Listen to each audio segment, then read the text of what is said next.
Salut mes chers élèves, dans notre cours d'analyse d'aujourd'hui, nous allons continuer avec le calcul des dérivées premières avec la fonction exponentielle de base E.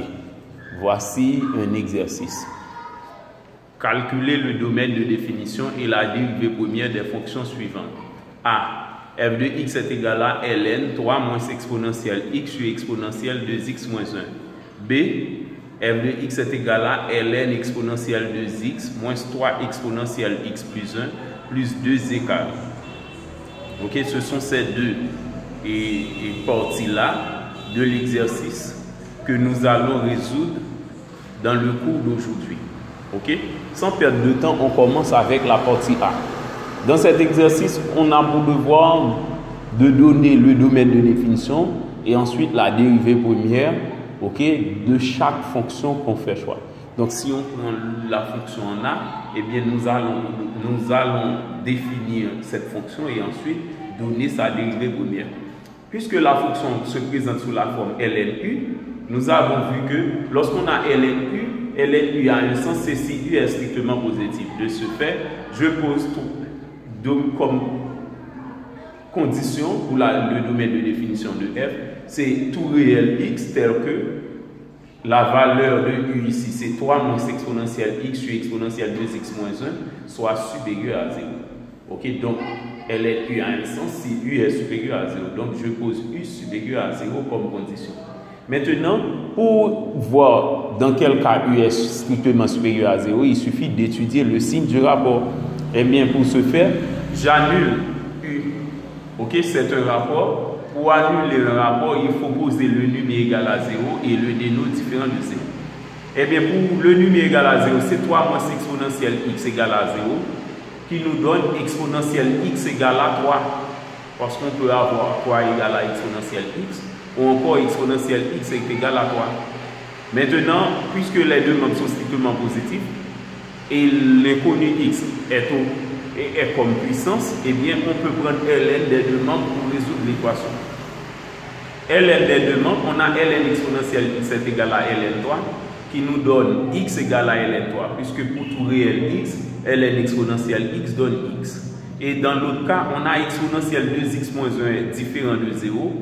Ça nous donne exponentielle 2x est différent de 1.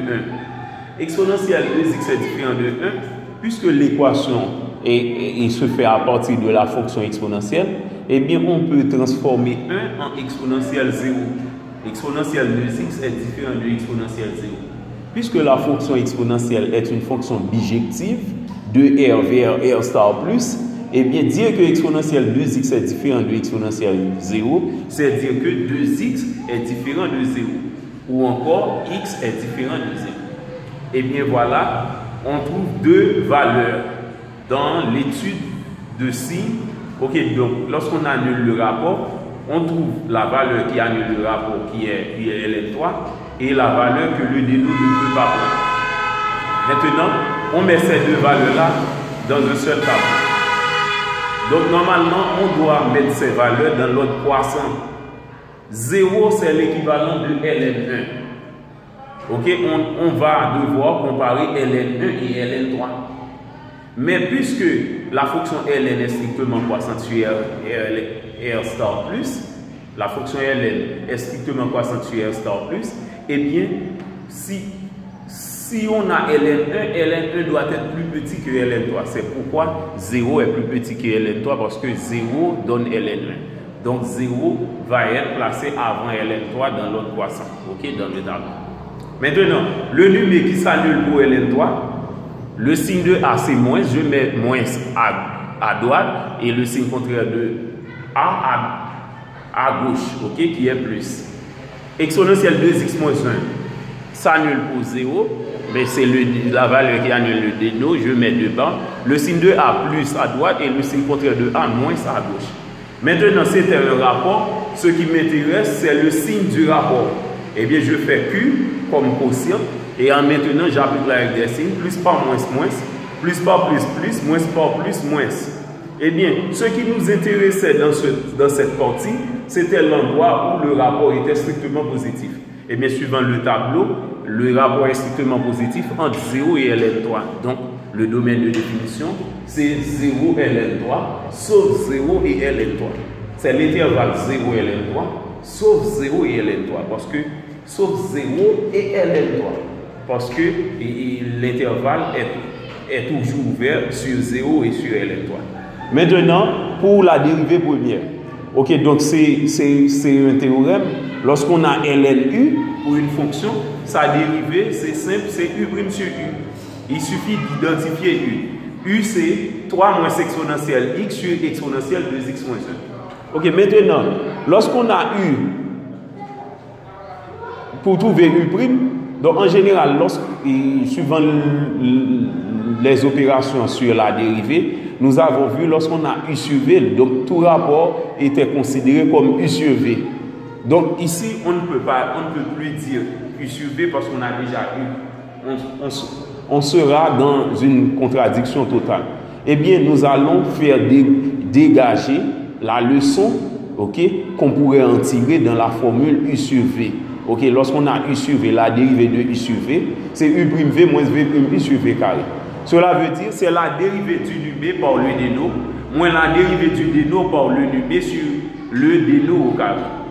La dérivée du numé, c'est 3 moins exponentielle x pour le numé.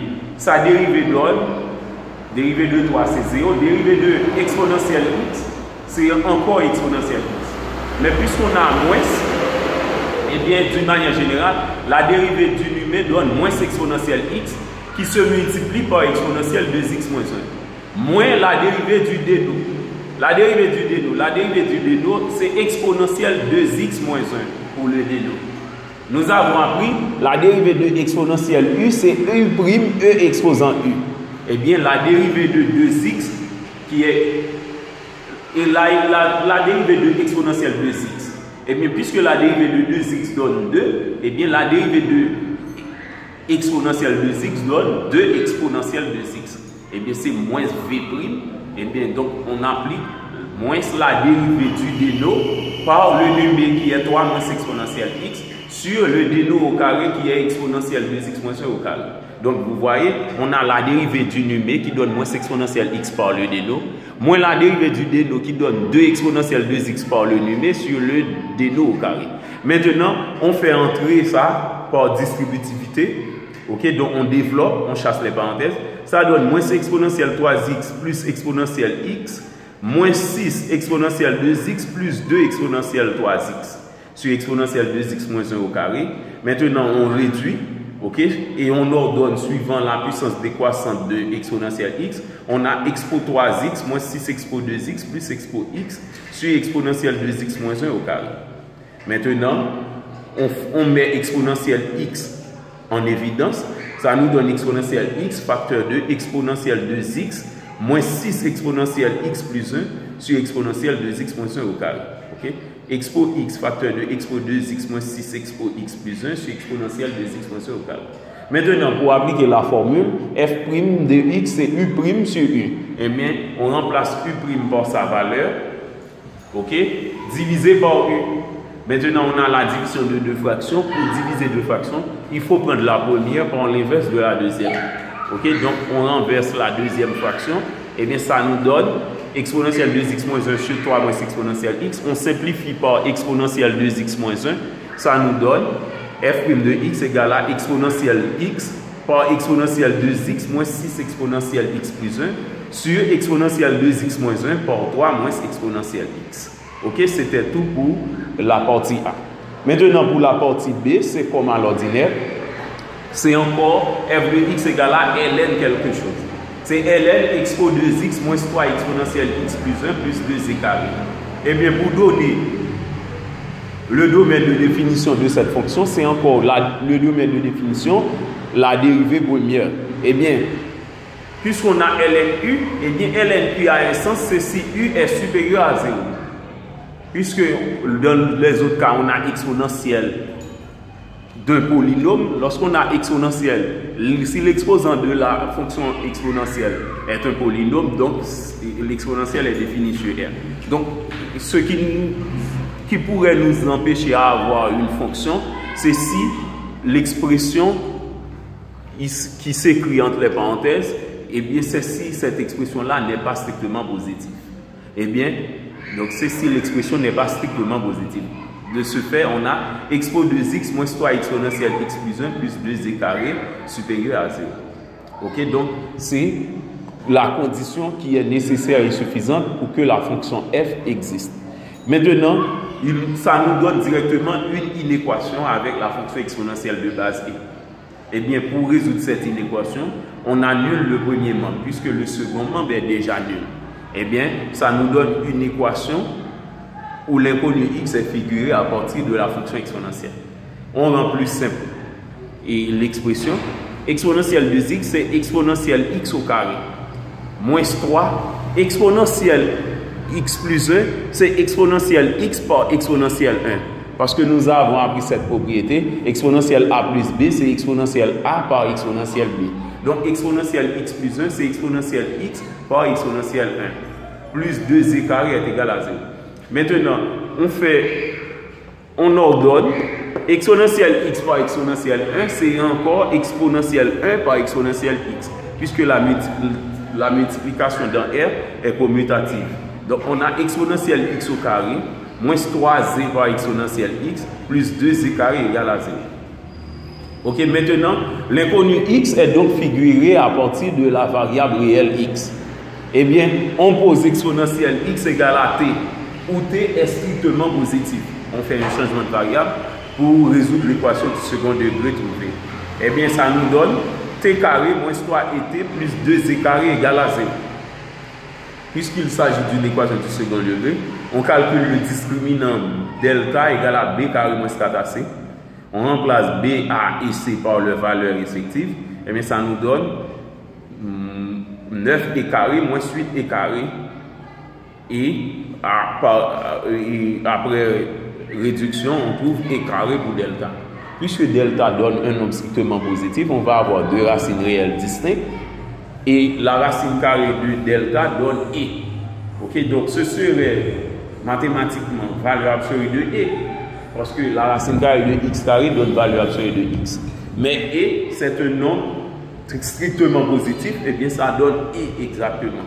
Pas la peine de dire valeur absolue de e, puisque e est déjà strictement positif. Et bien, de ce fait, on va avoir deux racines réelles distinctes. La première racine, c'est moins b plus racine carrée de delta sur 2a, qui nous donne 3z plus e sur 2 par 1, qui donne 4e sur 2, soit 2z, c'est acceptable. T second, 3z moins e sur 2 par 1, ok, c'est moins b moins racine carrée de delta sur 2a, qui donne 3z moins e sur 2 par 1, qui donne 2z sur 2, soit e. C'est encore acceptable. Ok, donc c'est acceptable pour 2z parce qu'on a prévu que la valeur de t doit être strictement positive. 2z est strictement positif, c'est acceptable. Et est strictement positif, c'est encore acceptable. 2z est acceptable et est acceptable. Et bien, puisque ces deux valeurs sont acceptables, on revient à l'équation. L'équation, c'était exponentielle x égale à t. Eh bien, puisqu'on a deux valeurs possibles de t, eh bien, on pourrait avoir exponentielle x égale à 2z ou exponentielle x est égale à e.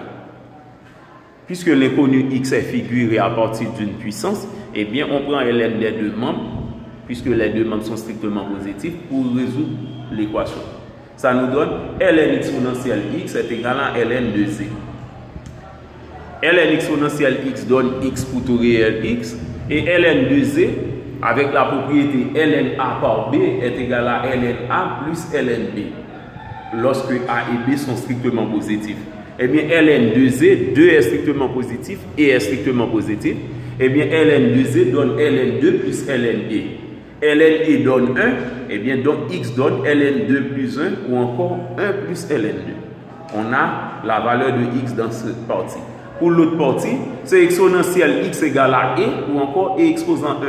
Puisqu'on a prévu que la fonction exponentielle est une bijection de r vers r star plus, eh bien, par injection, on peut en déduire que la valeur de x est 1, sans prendre ln des deux membres. On pourrait prendre ln des deux membres, mais directement, on déduit que x donne 1. Eh bien, on connaît deux valeurs de x, on met ces deux valeurs-là dans un seul tableau. Donc l'expression exponentielle 2x moins 3 exponentielle x plus 1 plus 2e carré s'annule pour 1 et ensuite 1 plus ln 2. Maintenant, le signe de A, c'est du second degré. Le signe de A, c'est plus, puisque ce sont deux valeurs. Je mets le signe de A aux deux extrémités et le signe contraire de A au milieu. Ok, ce qui nous intéressait dans cette partie, c'est l'endroit où l'expression était strictement positive. Et bien, suivant le tableau, c'est entre moins l'infini 1, union 1 plus ln2 à plus l'infini. Eh bien, le domaine de définition de la fonction f, c'est moins l'infini 1, union 1 plus ln2 à plus l'infini.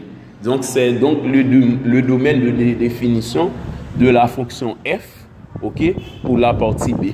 Maintenant, pour la dérivée première, puisque la fonction f se présente à nouveau sous la forme ln u, eh bien, la dérivée n'est autre que u' sur u. F est de la forme ln u, et bien sa dérivée c'est u' sur u. Il suffit d'identifier u. U c'est exponentielle 2x moins 3 exponentielle x plus 1 plus 2e carré. Maintenant, on dérive expo 2x. Nous avons appris lorsqu'on a exponentielle u, sa dérivée c'est u'e exposant u. Eh bien, on dérive 2x, ça donne 2. Eh bien, la dérivée donne 2 expo 2x. Si on dérive x plus 1, ça donne 1. Eh bien, on multiplie 1 par moins 3, ça donne moins 3 exponentielle x plus 1.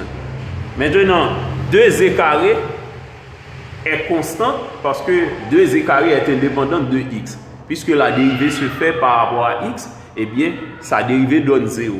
Donc, u' donne exactement 2 expo 2x moins 3 exponentielle x plus 1. Eh bien, maintenant, pour donner la dérivée de f, on n'a qu'à appliquer la formule. On met u', on remplace u' par sa valeur. C'est 2 expo 2x moins 3 exponentielle x plus 1. Sur u c'est exponentielle 2x moins 3 exponentielle x plus 1 plus 2e carré. Donc, c'est u' sur u. Ok? C'était tout pour aujourd'hui. Veuillez me laisser vos commentaires et n'oubliez pas de vous abonner. Merci et bonne journée.